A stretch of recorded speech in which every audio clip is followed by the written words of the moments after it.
dad baa waxay leeyihiin shareecada waa in lagu dhaqmaa, dadna waxay leeyihiin shareecada laguma dhaqmi karo.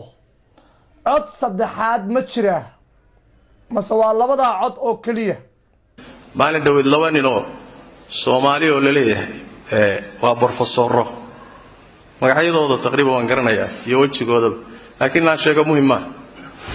meel bay wada fadhiyaan, social media la soo geli.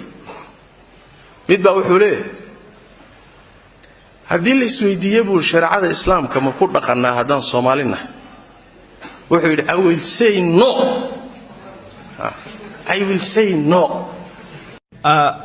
diin ma ku dhaqmanaa anigu I will say no.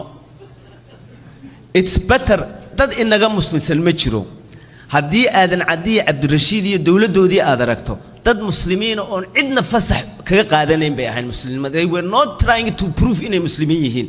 dad muslimiin sharaf la bay ahaayeen, sidaana dalkooga way ku wadeen. waxaan maanta ina haysta waa wax dibadda ka yimid. kan federaalka ha ka warwarin dibadda, kan al-shabaab ee damal jadiidka ah ee diinta islaamka sheeganaya ee saacadii wacdidii waxaan dhageysanaynba ka warwar baan ku oran lahaa anigu. and I am against in Soomaaliya lagu dhaqo diinta mutaxan ee radical islamic sheeganaysa. waxaan ogolahay diintii macaaneyd ee sunniga ahayd ee ummadda Soomaaliyeed ilaa Axmed Gure ay ku dagaal gashay tii inaynu ku waxayno. waa professor Soomaali ah oo Mareykan wax soo baray waa shareecada ma ku dhaqanaa Soomaaliya ma ku dhaqnaa haddii la yiraahdo anigu waxaan dhihi buuri maya. midkii ka dambeeyaba dibi dhaloo ka dar waay. midkii la fadhiyay baa wuxuu yidhi anigu horta saaxiibkay waan ku waafaqsanahay buuri hadalkiisaas. sababtana wuxuu yidhi tanaaba ka sii daran. wuxuu yidhi Mareykan baa kala saaray buuri diinta iyo nolosha. Mareykanna waa naga aqoon badan yahay. Obvious saas u hadlaya waa professor waa naga aqoon badan yahay, waa naga waayo aragsan yahay, waa naga xoog badan yahay. maadaama Mareykan uu diintii kala saaray iyo baashi asagaynu kaga dayanaynaa, saas daradeed saaxiibkay waan ku waafaqsanahay. waxaan sadhihi lahaa buu yidhi aan samaysano dastuur aan shareecada dib u geysanaynin. kelimadaasi waa kelimo shaydaan waay, caamada lagu siraa. shareecada waxaan ka hor imaanaynin aynu aan dib u geysanin. waa very sensitive question diinta ku dhaqanaa macnaha mogta mana rabo in laygu label gareeyo diinta ka soo horjeedaa. waxaan ku raacsanahay aniga saaxiibkay Faisal diintu horta iwaana barana waay macnaha mogta diinta la barto oo dadka diinta la baro. bariyan waxay yimideen macnaha dad expert ku noqonaya diinta in 2 weeks macnaha mogta ka bacdina dhaqan gelinayo macnaha.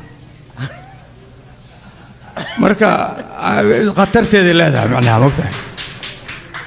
marka diinta ma qabo aniga wadanka in lagu xukumo, laakiin waxaan qabaa constitutionka aan qaadanayno inuusan diinta ku xadgudbin lagu beesgareeyo. waxyaalaha dhaqanka xun oo dadka kale isticmaalaan, inkastoo anigu aan nin liberal isku haysto, in laga ilaaliyo aan diinta lagu xadgudbin. diintan aan ixtiraamno. niman naga caqli badan Mareykan ayaa kala sooceen diinta iyo state. there's a reason ay u kala sooceen. it's not joke ma aha. waa naga caqli badan yihiin, waa naga aqoon badan yihiin, waa naga waaya aragsan yihiin. waxay baashan hala kala sooco. aniga marka waxaan qabaa marka in la kala sooco. waxay la tahay su'aaluhu way badan yihiin, laakiin waxaan ku kala qadarinaynaa waaqica maanta taagan say u kala waafaqsan yihiin. su-aashii koowaad waxay ahayd baan filayaa ku dhaqanka shareecada iyo maantay arrintaasu sida ay noqonayso. dad baa waxay leeyihiin shareecada waa in lagu dhaqmaa, dadna waxay leeyihiin shareecada laguma dhaqmi karo. cod saddexaad ma jira mase waa labadaa cod oo keliya su-aasha kale waxay ahayd fanka iyo sugaanta iyo waxa ku saabsan maxay diintu ka qabtaa waxaan soo hormarinaynaa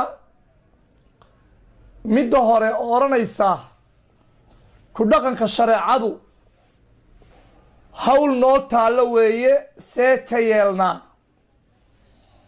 ilaahay baa mahad leh salawaatu ullaahi wasalaamu calayhi nabigeenna ayaan u ducaynaynaa salawaatu rabbi wasalaamuhu calayhi mahadda alle iyo salliga nabiga kadib waxaan jeclahay shareecada iyo qaanuunka iyo axkaamta qofka laga rabo inuu qofku dareemo horta inay faham u baahan yihiin buuxa intaan wax tallaabaa la qaadin anigu waxaan qabaa